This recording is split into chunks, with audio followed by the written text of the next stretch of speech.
Bonjour et bienvenue dans cette nouvelle vidéo de Budgeconomie.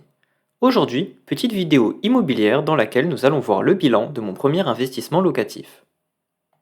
Tout d'abord, recontextualisons. En février 2023, j'ai réalisé mon premier investissement immobilier, l'achat de ma résidence principale. Bien que des erreurs aient été commises, cette opération me semble plutôt être intéressante financièrement. Vous trouverez le détail financier dans la vidéo qui apparaît en vignette.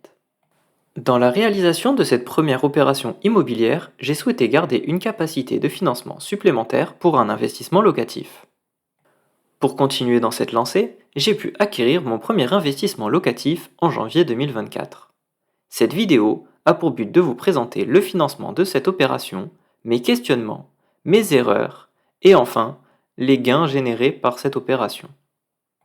Commençons par parler du logement. Visité pour la première fois en juin 2023, le bien acheté est un studio situé à 50 km de mon domicile.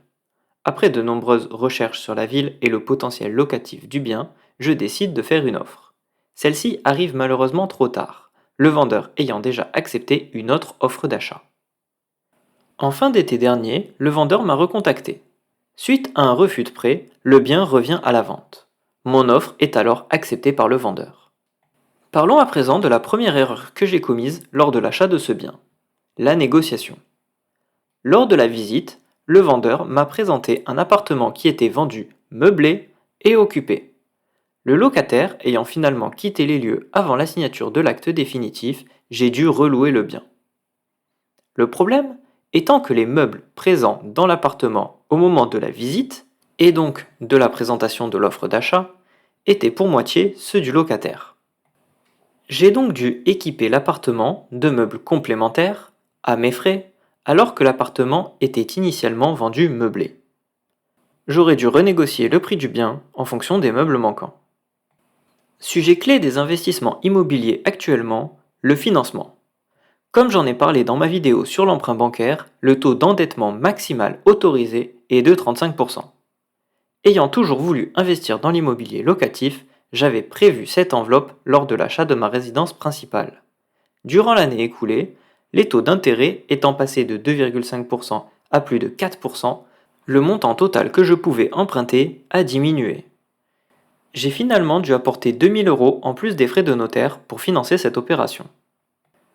Comme pour ma résidence principale, pour ce nouvel achat, j'ai encore fait le choix de réaliser l'ameublement ainsi que les quelques travaux moi-même.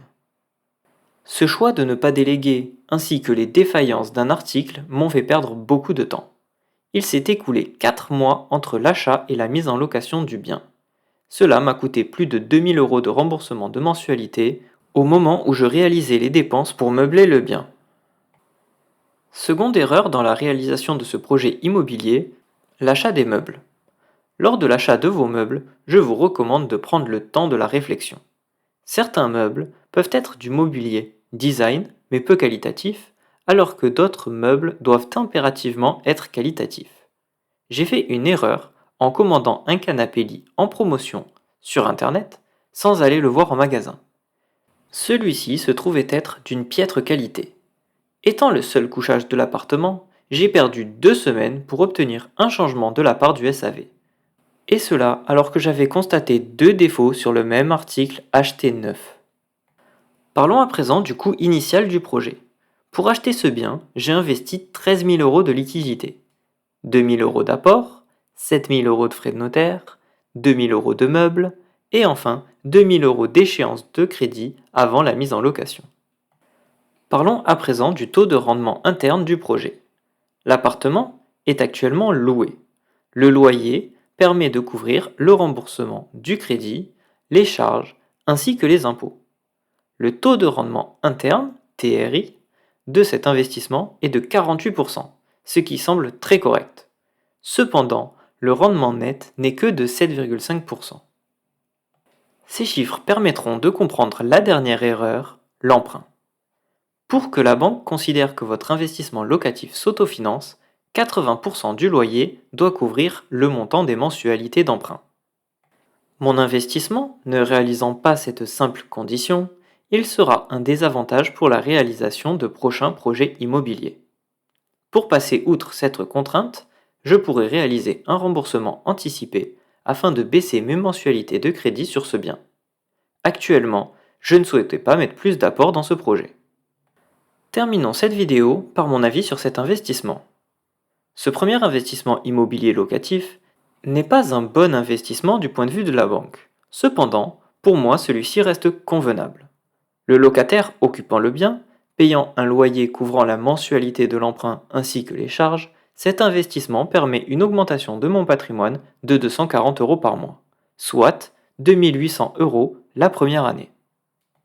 Il est à noter également qu'au fur et à mesure du temps, le capital remboursé chaque année augmente. Cela signifie que le simple remboursement du crédit permettra une augmentation croissante de mon patrimoine au fur et à mesure des années. Cette vidéo touche à présent à sa fin. Si celle-ci vous a plu, je vous invite à mettre un pouce en l'air et à vous abonner à la chaîne YouTube. Si vous avez des questions supplémentaires sur ce projet immobilier ou si vous souhaitez réaliser vous-même un premier investissement locatif, vous pouvez me poser vos questions en commentaire ou sur Instagram.